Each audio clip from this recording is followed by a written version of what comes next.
Hey, what's up, y'all? This is Kevin Michel. I am back again with another video.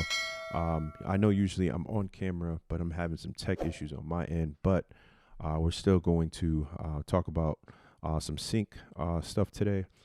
Today we're going to talk about how to arrange a hip hop track, especially like cater to like reality TV, such as like Love and Hip Hop, Jersey Shore. I don't know if that's still on. I don't really watch too many. I don't watch TV at all, but I definitely don't watch reality TV. But all of the sounds and tracks usually have like a formula and have a dynamic and feel and sound to them. So this track actually got picked up.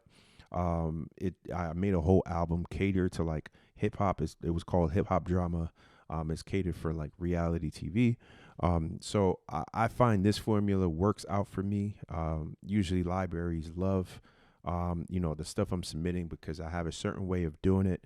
And I also think it'll make like music editors happy when they go back to placing tracks on the project. So we'll walk through each section, and we will kind of talk through it. So again, this is like this song is called Throwing Fist. Obviously it's for like an intense scene with two people probably having a disagreement or or a fight. So I'm gonna play this first section leading up to this point right here. We will talk through each section.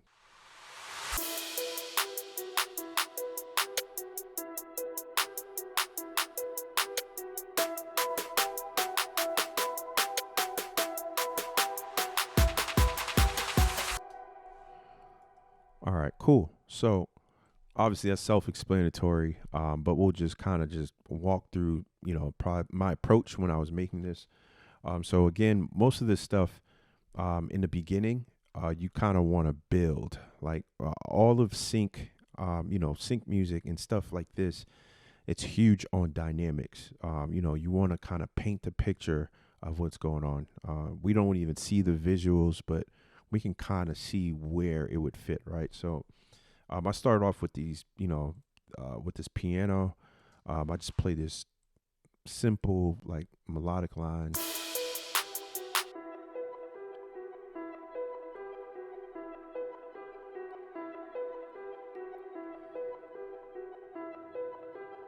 So I definitely I try my best to have like I have my own personal rule of like um changing things up after like 8 bars. So this is definitely 8 bars. So I brought in just like the same melody but an octave higher.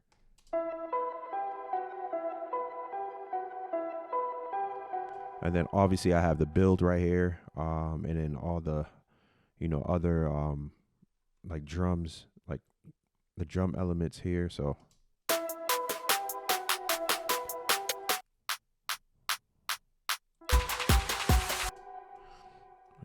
there's not too much going on in terms of just like instruments, but the dynamic is there, right? Where like we had just this piano and just these claps,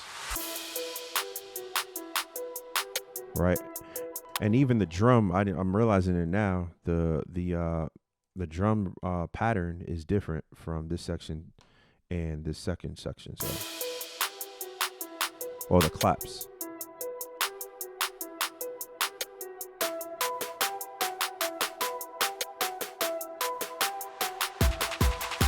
Yeah. So I didn't even realize it now. Maybe I was doing that on purpose when I was creating it. But this first section is, completely different from this second section in terms of like drum pattern. Um, again, I'm just painting the picture. And one of the things I love to do, I like to actually give like a 4 bar space in between, my intro, depending on the feel and what's going on in the song, and depending on what type of track it is.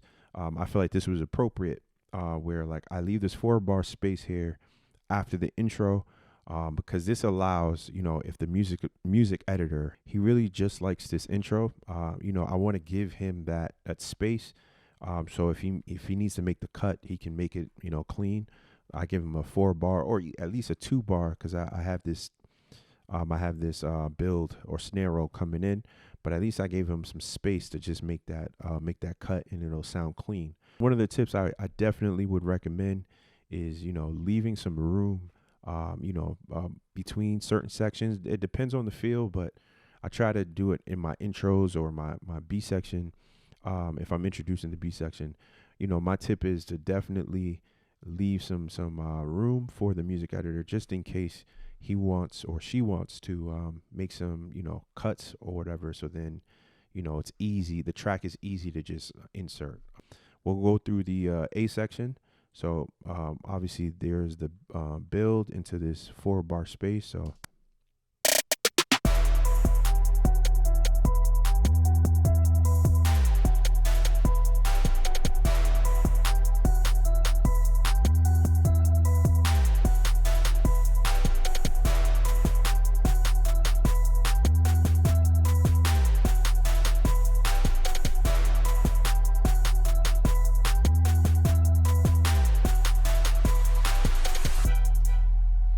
All right, so we'll talk through this again. So I definitely came in with the same melodic line, but I added more elements. I think I heard, the brass stabs right here. So I added that.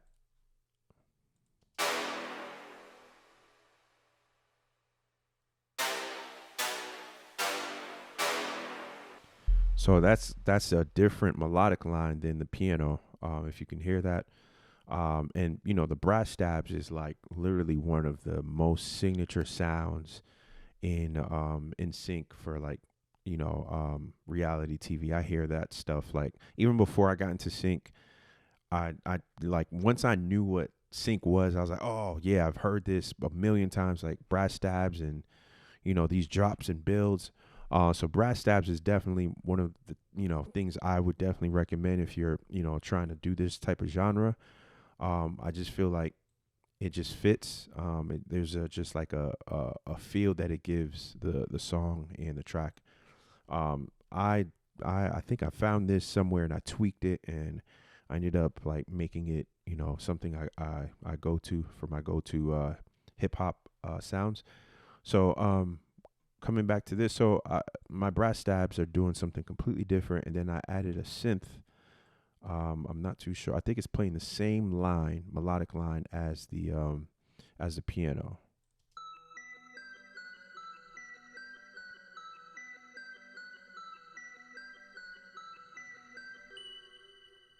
So I used Omnisphere, and it sounds like I used halftime, just to give it more dynamic and different element.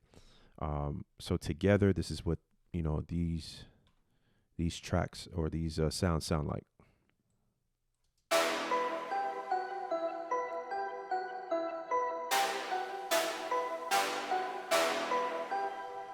Right.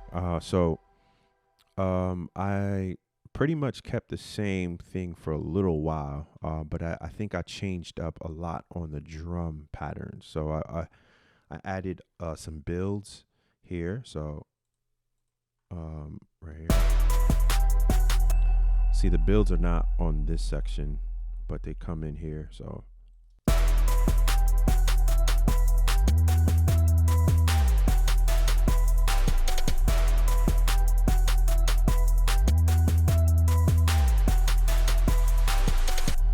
again, going back to my rule, I definitely can see that I was trying to keep things a little bit more interesting. So this first 8 doesn't have the builds, and it doesn't have the synth on this first part of the first 8. Then I brought the second on the second half of the first 8 bars. I added the synth. Then this second section, I added the builds. So like I try to keep things interesting as much as possible. I add different elements every 8 bars.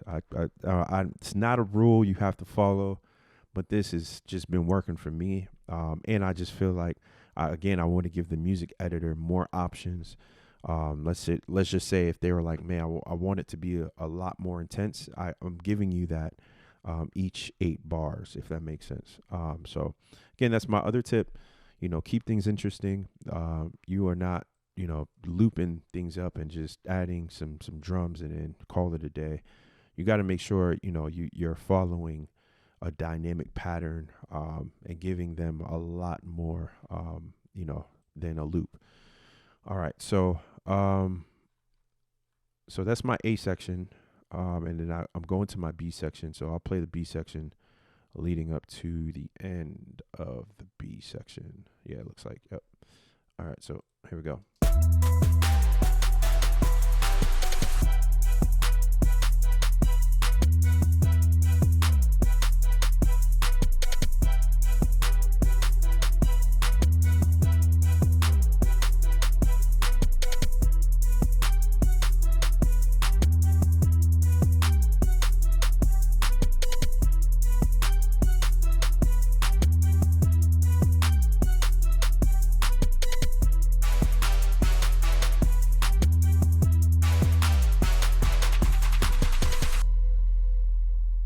All right. So I definitely introduced a whole new instrument. What was it? Yeah, the string. Um, just a different melodic line too. So there's just more dynamic. So this is what it was. So I guess I was aiming for a staccato, feel with the strings, and then for the second strings, I did a different melodic line. So again, this was 8 bars, and then I switched it up.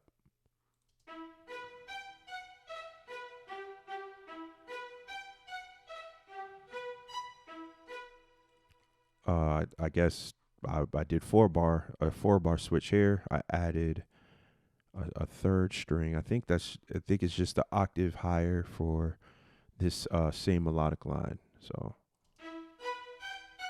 yeah. And then I added what looks like, it says claps, but it's brass stabs. Um, I added brass stabs to mirror, I think, that same melodic line. Well, it's kind of like a different. Uh, it's like it's an alternative melody. It's a counter melody with these strings.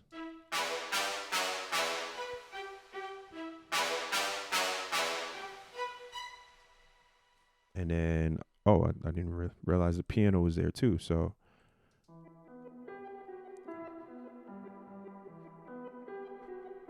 it's the same line.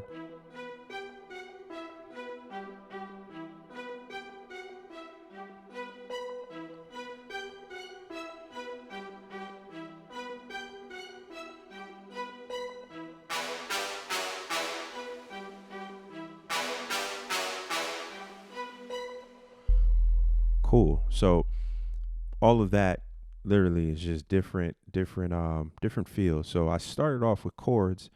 Again, I could have just been, riding the chords the whole time. If I just wanted to just duplicate this, it would just feel boring. You know what? Let me just do that now. Like, I feel like it would be a little boring with because there's no dynamics.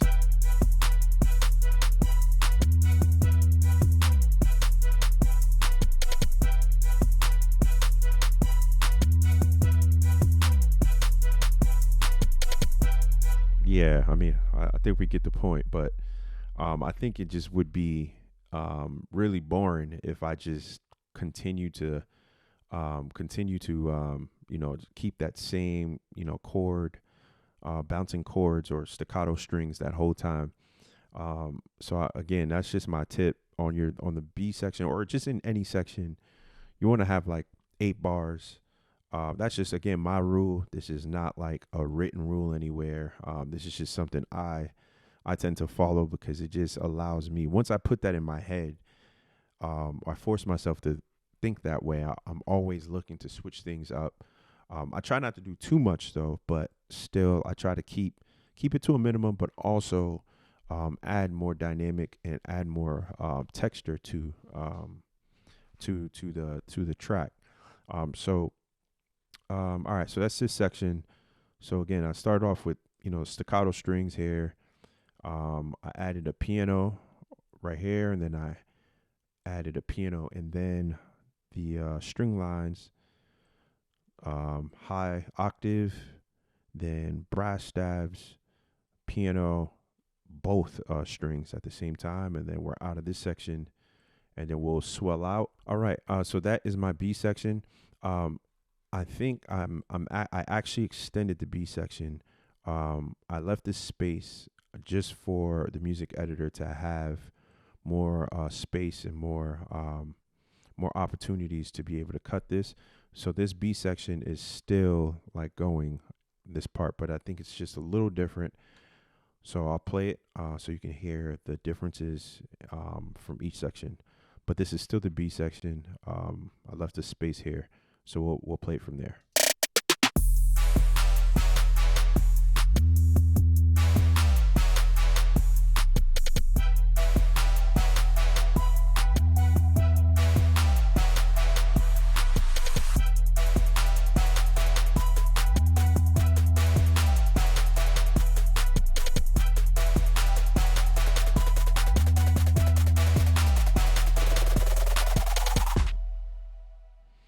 All right, cool. So I went heavy on the brass stabs. Again, I think I was just going for that super generic hip hop feel. Again, brass stabs are like huge in that genre. Started off with the same brass section that I did here, along with just by itself. Again, I just want to give the music editor that opportunity. If he really loved this section, I gave him the opportunity to have the brass section or the brass stabs with just the drums. And if you look here, I'm doing different hat patterns. So the first 8, it's not there. The last 8, it is. And then the string section comes in along with the piano for this second half here. And then for this 8 bar, again, I added the build to go to the next section. So I'm just gonna quickly play a couple of those, a couple of the different elements, so you can hear it.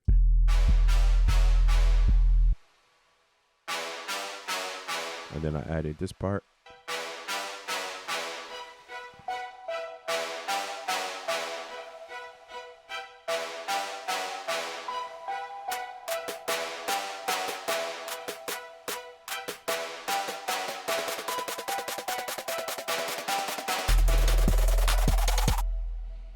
All right, cool. So that that section is kind of self-explanatory. Again, it's just an extended B section, but more stripped down if the editor wanted certain elements to be by themselves. So I think I purposely, well, obviously I purposely did that, so there's more room to work with. All right, so we're going back to the A section to end the song off. So I'm just gonna play that so you can hear how it sounds.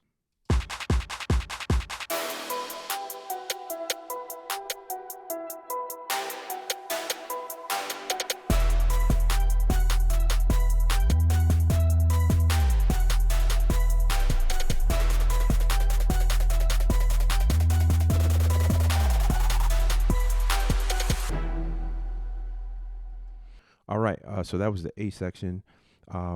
If you look here, it's not the same way we introduced it here. Now it's a lot more elements.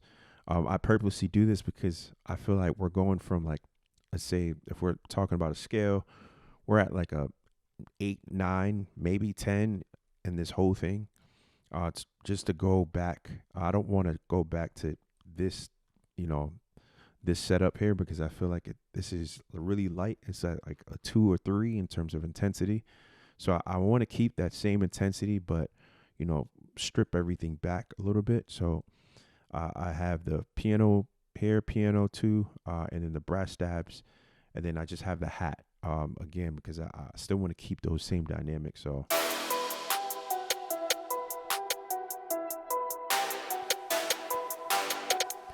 so it's not too much of an intensity drop. So this brass stab is actually carrying that whole intense intensity. So I think again, you got to kind of be intentional about some of these things.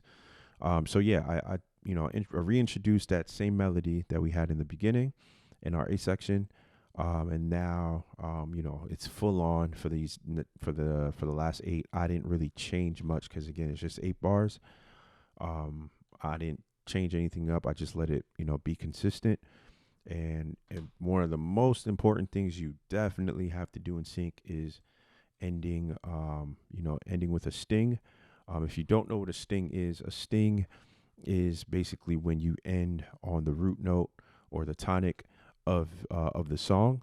Just that just signifies that the song is over, and it helps the music editors or whoever is editing to be able to transition to a different song. So here's the sting. So that's just the tonic. You want it to be big, not too crazy, but just big and noticeable. That all right, the song is finished. This allows the not just the music editor, but whoever's listening. It's in reality TV stuff all the time. You just know when a scene is ending or a situation is ending. Such as this, where like this could have been a fight scene, and this ends, and maybe it's a commercial right after that, or whatever scene comes after. This just signifies and it helps the transition to be smoother. So a sting ending is huge, huge. Like I can't even emphasize this. This is like one of the priorities. So no fade outs. Don't fade your track out. That's like a rookie mistake. I did that when I first got started. But lucky for you, there's plenty of resources online now. With sync that that tells you what you should and what you shouldn't do. So another thing I didn't mention, I forgot to mention, is like organization. Having all of your tracks organized, not all over the place, because they're gonna ask for stems, and they may ask for groupings and all of that. So you want to make sure when you're bouncing everything is already well put together, so it's an easy process versus trying to name everything after you mix and mash. Like you want to have all that down. So that's just my some of these tips that I'm giving away. I think will definitely help someone if you're just starting out. Again, I hope this was helpful. If you found this information useful, please, please, please like, share, subscribe, comment. Let me know what you think, and also let me know what you would like to see regarding sync. Again, I'm getting placed. I'm getting songs placed. I'm partnering with libraries, so I would love to share any information that I know, because I know how it is when you're first starting out, especially in the sync world. It just seems so overwhelming. Everyone's saying it's easy to get into, but it's actually kind of hard to get into because it's not your standard way of doing music. So again, if there's anything I can help with or talk about, I'll do my best to do that, to help out. So again, if you like this, please like, share, subscribe. Let me know what you think. Until next time, be great.